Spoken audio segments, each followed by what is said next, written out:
نے T V پر بہت سی debate دیکھی اور سچی بات تو یہ ہے کہ میں بھی آج تک مزمحل تھا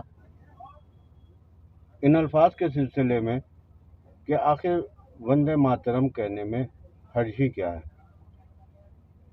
اور ڈیبیٹ میں بھی کوئی آدمی کوئی مستند بات ایسی نہیں بتا پا رہا تھا جس سے یہ سمجھ میں آ پائے کہ مسلمانوں کے لیے وندے ماترم کہنا اتنا غلط کیوں ہے. میرے ایک ہندو بھائی نے ان تمام باتوں کا جواب چند جملوں میں دے دیا. ملاحظہ کیجئے، رہنمائی ملے گی. وہ جو مسلمان ہیں وہ کہہ رہے کہ بھائی ہم وندنا کر ہی نہیں سکتے، اللہ کے علاوہ ہم کسی کے وندنا نہیں کر سکتے ہیں.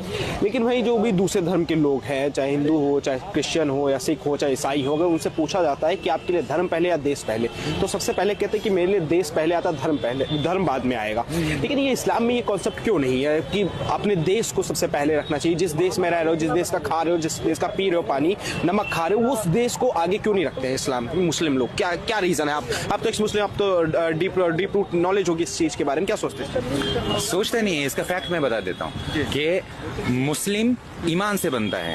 ایمان میں یہی بولا جاتا ہے کہ لا الہ الا اللہ محمد رسول اللہ، اللہ کے علاوہ کوئی رب نہیں ہے اور حضرت محمد مصطفیٰ صلی اللہ علیہ وسلم اسی رب کا نبی ہے. اب یہ ہے اس کا ایمان، اور اس کو یہ بھی بولا جا رہا ہے کہ اللہ کے علاوہ کسی اور کا عبادت کا حق بھی نہیں ہے کسی کو، اللہ کے علاوہ کسی کا عبادت. اور مسلم لوگ کیا کرتے ہیں؟ پریئر نہیں کرتے کرسچنوں کی طرح، وہ لوگ ساشٹنگ نمن نہیں کرتے. ان لوگوں کا پروسیجر بس ایک ہی ہے، عبادت. اب ہمارا جو وہ شبد ہے وندے ماترم، وندے ماترم کا مطلب ہے ہم ماں تیری وندنا کرتے ہیں. اس میں ماں کون ہے؟ دھرتی ماتا، ہمارا انڈیا، بھارت ماتا. ادھر بھارت ماتا کو سمجھایا جا رہا ہے کہ ماتا میں آپ کا وندنا کرتا ہوں. اب جس کمیونٹی کا کانسیپٹ ہی ایسا ہی شروع ہوتا ہے کہ اللہ کے علاوہ کسی کا عبادت نہیں کرنا چاہیے. یہ فرق ہے عبادت میں اور محبت میں. ہم اپنی ماں سے محبت کرتے ہیں لیکن عبادت اللہ کی کرتے ہیں. عبادت ہم رسول کی، پیغمبر کی، نبی کی بھی نہیں کر سکتے.